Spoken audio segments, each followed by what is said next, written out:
कर्मयोगी काका. कर्मयोगी काका म्हणजेच वंदनीय गुरुवर्य बाबूलाल काळू कोठावदे उर्फ काकाश्री. कर्मण्येवाधिकारस्ते मा फलेषु कदाचन या भगवद्गीतेत सांगितलेल्या श्लोकाप्रमाणे ज्ञानदानाच्या पवित्र कर्माची एखाद्या योगी पुरुषाप्रमाणे ज्यांनी अविरत साधना केली त्यामुळे काका खऱ्या अर्थाने कर्मयोगी ठरले. कारण ज्ञानाचा प्रकाश सर्वदूर पोहोचवताना त्यांनी कुठल्याही फळाची, पदाची, प्रतिष्ठेची अपेक्षा न ठेवता निस्वार्थपणे अत्यंत दुर्गम भागात सेवा दिली. राष्ट्र निर्मितीचा पायाभरणा करणारी एकच व्यक्ती असते ती म्हणजे शिक्षक. कारण चारित्र्यवान नागरिक हीच उत्तम राष्ट्राची ओळख असते आणि असे अनेक नागरिक शिक्षक घडवत असतात.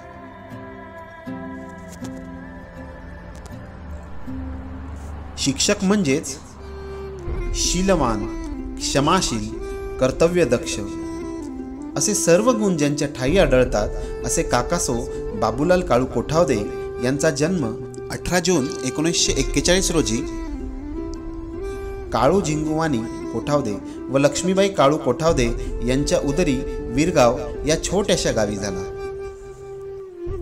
विरगाव म्हणजेच नाशिक जिल्ह्यातील बागलाण तालुक्यातील पश्चिम घाटातील पर्वतरांगांजवळ वसलेले साधारण 5 ते 7 हजार लोकसंख्येचे निसर्ग संपदा लाभलेले गाव.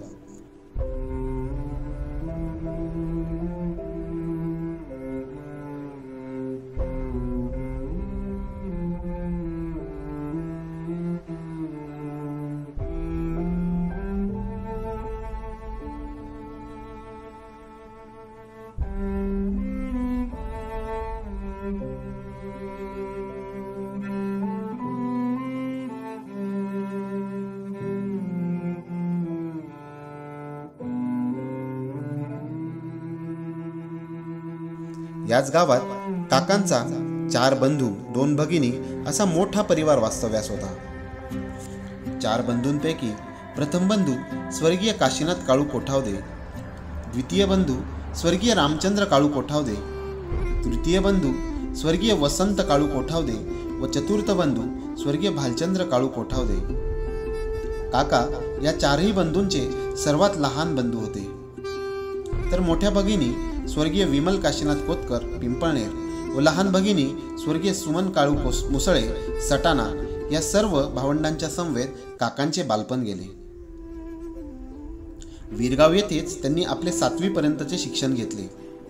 त्यानंतरचे शिक्षण त्यांनी शासकीय शिक्षणशास्त्र महाविद्यालय नांदगाव जिल्हा नाशिक येथे पूर्ण केले व जिल्हा परिषद शाळेत शिक्षक म्हणून नोकरी मिळवली. नोकरीत स्थिर स्थावर झाल्यावर कुटुंबियांनी वधू संशोधन सुरू केले व स्वर्गीय नारायण कृष्णवाणी व स्वर्गीय धोंड्याबाई नारायण गहिवडे यांची सुकन्या सुशीलाबाई यांचे समवेत त्यांचा विवाहयोग जुळून आला व ते 2 जून 1967 रोजी विवाहबद्ध झाले.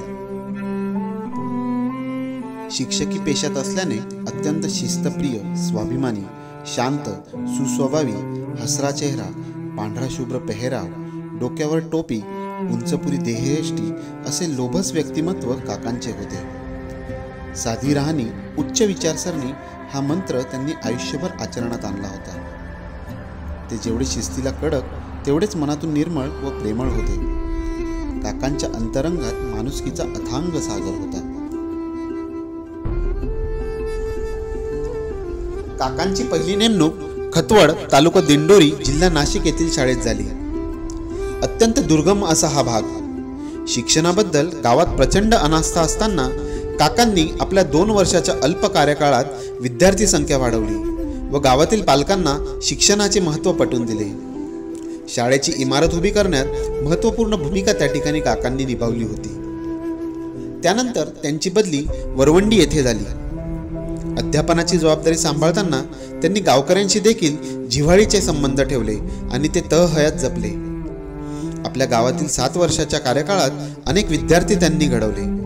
त्यातील छबू, रमेश, प्रदीप असे अनेक विद्यार्थी काकांच्या संपर्कात आले आणि अनेक वर्ष त्यांनी हा संपर्क अबाधित ठेवला. शिक्षणाची नोकरी सांभाळत असतानाच कुटुंबाची देखील वाटचाल सुरू होती. त्यात पत्नी सुशीलाबाई यांची अनमोल साथ मिळत होती. कारण ठराविक कालावधीनंतर काकांची बदली होत असताना कुटुंबाची जबाबदारी अगदी व्यवस्थितरित्या सांभाळली जात होती. दरम्यान काकांच्या संसारवेलीवर 3 फुले पुत्र रूपात उगवली. सन 1968 मध्ये ज्येष्ठ सुपुत्र राजेंद्र, सन 1970 साली द्वितीय सुपुत्र चंद्रकांत, तर 1973 साली कनिष्ठ सुपुत्र अरुण यांचा जन्म झाला. नंतर त्यांची नेमणूक वनोली या गावी झाली. तेथे त्यांनी 17 वर्ष आपली ज्ञानदानाची सेवा दिली. त्याचवेळी वीरगाव या आपल्या मूळ गावी मुलांचे शालेय शिक्षण सुरू होते. परिस्थितीशी जुळवून घेत शाळेची सोबतच कुटुंबाची देखील जबाबदारी काका पार पाडत होते. प्रत्येक पित्याप्रमाणे काकांचे देखील स्वप्न होते की मुलांनी शिकावे, मोठे व्हावे आणि मुले देखील वडिलांच्या अपेक्षेप्रमाणे यश मिळवत होते. 1983 मध्ये मोठे सुपुत्र राजेंद्र हे इयत्ता 10वी मध्ये प्रथम आले होते व आपल्या कुशाग्र बुद्धिमत्तेच्या जोरावर त्यांनी शेगाव म्हणजेच खामगाव येथील शासकीय अभियांत्रिकी महाविद्यालयात प्रवेश मिळवला होता. त्यावेळी मुलाला वसतिगृहात सोडताना काका प्रचंड हळवे झाले होते. त्यावरून त्यांचे मुलांवर असलेले प्रेम दिसून येते. पुढील काळात बागलांच्या पश्चिम पट्ट्यातील वटार या गावी 7 वर्षे आपला कार्यकाळ त्यांनी पूर्ण केला. तदनंतर काकांची विंचुरे तालुका सटाणा येथील शाळेत बदली झाली. तेथे त्यांनी 3 वर्ष पूर्ण केली. नंतर पिंपळखुंटे तालुका येवला येथे 2 वर्ष त्यांनी सेवा केली. एका बाजूला बदलींचे सत्र सुरू होते तर दुसऱ्या बाजूला 3ही मुले शैक्षणिक आयुष्यात यशाची एक शिखरे सर करीत होते. ज्येष्ठ सुपुत्र अभियंता झाला होता. द्वितीय सुपुत्र MSc भौतिक विद्युतशास्त्रात विशेष प्रावीण्याने पास झाला होता. तर कनिष्ठ सुपुत्र अरुण यांनी देखील MSc रसायनशास्त्रात पूर्ण केलेले होते.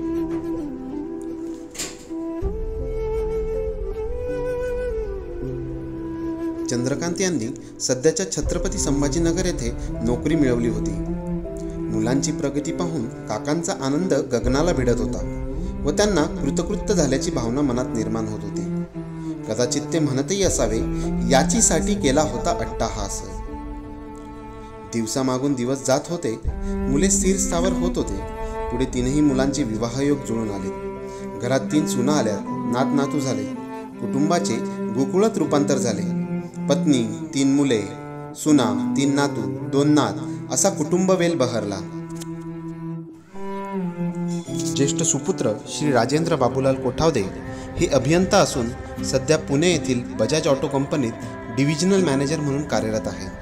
10 जून 1995 मध्ये ते वसंतजी रामचंद्र कोतकर जळगाव यांची सुकन्या सुरेखा यांचे समवेत विवाहबद्ध झाले.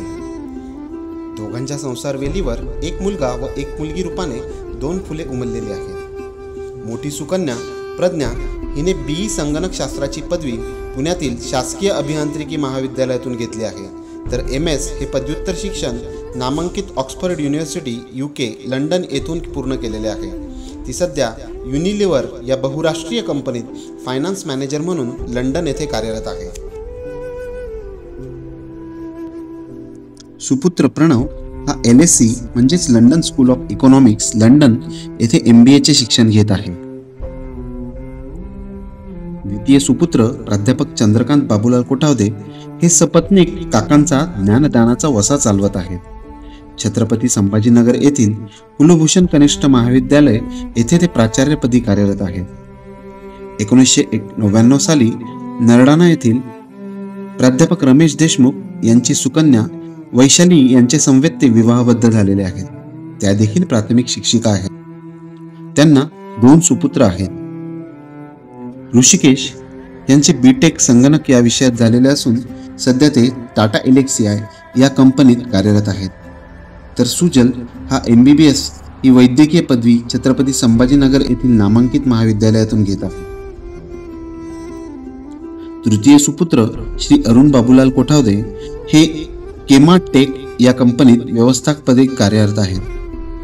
2001 साली त्यांचा विवाहयोग ब्राह्मणगाव येथील पोपटजी येवला यांची सुकन्या माधुरी यांच्या समवेत जुळून आला. त्या देखील शिक्षिका आहे. दोघांना एक सुकन्या असून स्नेहल ही संगणक अभियांत्रिकीच्या 3य वर्षात शिकत आहे. असा उच्च विद्या विभूषित परिवार आदरणीय काकांचा आहे.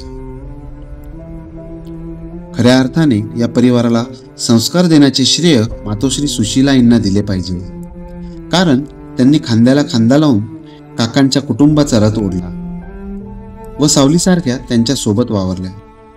काकांनी व मातोश्रींनी सुनांना देखील मुलीसारखे वागवले आणि लक्ष्मीचे स्थान दिले. नातनातूंना देखील तेवढा जिव्हाळा या दाम्पत्याने लावला. वयाच्या 55व्या वर्षी काकांची नेमणूक करंजाड तालुका सटाणा येथे मुख्याध्यापक पदी झाली व तेथूनच ते 1999 साली सेवानिवृत्त झाले. त्यांच्या सेवेदरम्यान त्यांना अनेक पुरस्कार मिळाले. त्यात प्रामुख्याने शिक्षण अधिकारी यांच्याकडून मिळालेला कुटुंब नियोजन अभियानात उत्तम जनजागृती केल्याबद्दल मिळालेला पुरस्कार, तसेच गटशिक्षण अधिकारी यांच्याकडून मिळालेला आदर्श शिक्षक पुरस्कार होय. काकांचा पद्य शिकवण्यात हातखंडा होता. पोवाडा तसेच कविता गायनात त्यांची उत्कृष्ट लय होती. सेवानिवृत्तीनंतर त्यांचे एक स्वप्न होते की आपल्या गावी आपले एक छानसे घर असावे आणि त्यामुळे त्यांनी वीरगाव या आपल्या मूळ गावी एक सुंदर असं घर बांधून घेतले आणि त्याला आपल्या आईचे म्हणजेच लक्ष्मी निवास असे नाव दिले. आईवर त्यांचे विशेष प्रेम होते, त्यामुळेच त्यांनी या घराला आईचे नाव दिले. निवृत्तीनंतर जगण्याची नवी आवृत्ती सुरुवात करताना त्यांनी आपल्या आध्यात्मिक वसा जोपासला. 2 धाम, परळी वैजनाथ, अष्टविनायक अशा अनेक तीर्थक्षेत्रांना त्यांनी सपत्नीक भेटी दिल्या. सर्व काही गुण्यागोविंदाने सुरू असताना याच काळात काकांना संधिवाताचा त्रास सुरू झाला. उतारवयात अनेक दुखण्यांनी डोके वर काढले, परंतु काका या सर्व संकटांना धीरोदात्तपणे सामोरे जात होते. त्यात त्यांची पत्नी, ज्येष्ठ सुपुत्र श्री राजेंद्र, सून सुरेखा यांच्या समवेत संपूर्ण परिवाराने साथ दिली. यात त्यांची डोळ्यांची, हिप्स रिप्लेसमेंटची, गुडघ्यांची यशस्वी शस्त्रक्रिया झाली. ही सेवा कुटुंबीय करत असताना काका धन्य झाले होते.